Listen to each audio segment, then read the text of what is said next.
ये हम लोग लाठी चार्ज और इसके पक्ष में नहीं है। पांचों दल के अलावा कोई भी दल कुछ भी क्लेम कर रहा हो वो इंडिया का हिस्सा नहीं है। जरूरत ये है कि वो जा करके अपनी भाभी माँ से बात करें, चिराग जी से जा करके बात करें, तभी कुछ बात बन पाएगी। आज जो नौकरी देने का दम भर रहे हैं, आप उनसे पूछे कि 90 के दशक में क्या था, क्या नौकरी दे रहे थे। भी सड़क पर उतर रहे हैं, उन पे लाठियां भी चल रही है और शिक्षक है वो भी कह रहे हैं कि हम लोगों को प्रताड़ित किया जा रहा है बिहार में, समय को लेकर हो या फिर छुट्टी को लेकर। देखिए, किसी भी तरह की कोई मांग हो, कोई भी अपनी बात को रखता हो, उसकी बात को सुनना चाहिए, चाहे वो छात्र हो, चाहे वो शिक्षक हो। इन सब इनका जो समाधान निकलना चाहिए वो बातचीत के जरिए निकलना चाहिए। ये हम लोग लाठी चार्ज और इसके पक्ष में नहीं है। अगर कोई बहुत परेशान होता है तभी धरने पे या रोड पे निकलता है। हम लोगों का मानना है कि ऐसा कोई भी किसी का मांग हो, धरना हो, तो उसे बातचीत करना चाहिए, बातचीत करके ही उसका समाधान करना चाहिए। हिंसा इसका कोई समाधान नहीं। विपक्ष के नेता है वो चुटकी ले रहे हैं और कह रहे हैं कि हम लोग थे तो नौकरी देने के काम कर रहे थे, जैसे ही बिहार में एनडीए की सरकार बनी है तो लाठियां चलने लगी, अभ्यर्थी पर लाठी चल रहे हैं, छात्र पर लाठी चल रहे हैं। देखिए, विपक्ष के नेता जो कह रहे हैं कि वो नौकरी देने का काम करते थे, आपको भी पता होगा कि किसी भी सरकार में कोई भी नौकरी दी जाती है तो ये श्रेय उस सरकार की मुखिया को जाता है। जो पहले भी नौकरियां मिल रही थी, अभी भी नौकरियां मिल रही हैं, उसके लिए श्रेय जो है मुख्यमंत्री जी को जाता है, मुख्यमंत्री माननीय नीतीश कुमार जी को जाता है।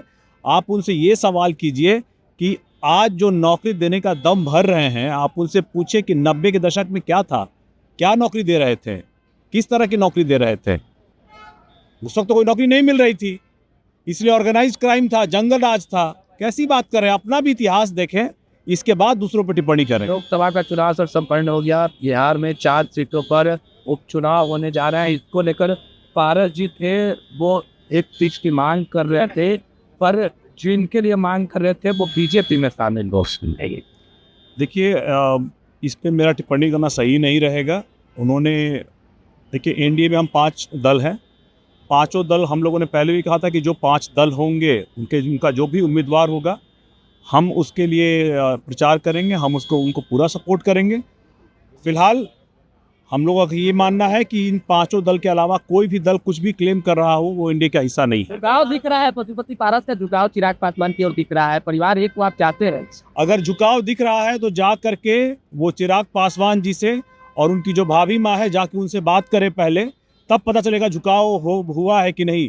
देखिए, वक्त के साथ लहजा अगर बदलता है, दिल भी बदले, तब देखेंगे। चाहते हैं एक हो परिवार? अगर वो, देखिए, ये फैसला परिवार के बड़ों को करना है, तो जो परिवार के बड़े हैं, मुझसे जो एक जनरेशन पहले हैं, उनको करना है। ऐसे में पहल उन्हीं को करनी पड़ेगी। मेरी जहां से कोई फर्क नहीं पड़ता, क्योंकि इसमें मैं तीसरा पक्ष हूँ। न मैं पहला पक्ष हूँ, न मैं दूसरा पक्ष हूँ, मैं तीसरा पक्ष हूँ।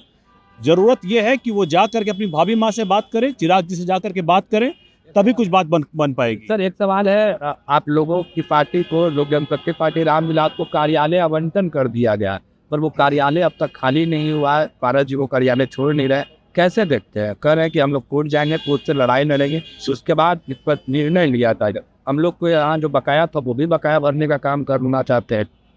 देखिए, हम लोगों ने कार्यालय के लिए आवेदन किया था बिहार सरकार पे। अब ये बिहार सरकार हमें कौन सा कार्यालय देगी, ये बिहार सरकार को तय करना है। और हम लोगों का ये मानना है कि जो अभी कार्यालय हम लोग को आवंटित करने की बात हुई है, हाँ, चूँकि ऑलरेडी वहाँ रह रहे हैं, तो हम लोग का ये कहना हुआ कि उनको पूरा न्याय मिलना चाहिए, उनको कानूनी जो पूरा न्याय मदद मिलना चाहिए था, मिले। ये काम हमारा नहीं है, ये काम बिहार सरकार को देखना है। और हम तो ये कहेंगे कि अगर वही कार्यालय आवंटित किया जा रहा है तो इसके बारे में दोबारा सरकार भी विचार करे और हमें कोई और कार्यालय आवंटित करे, हमें 1 नंबर नहीं चाहिए।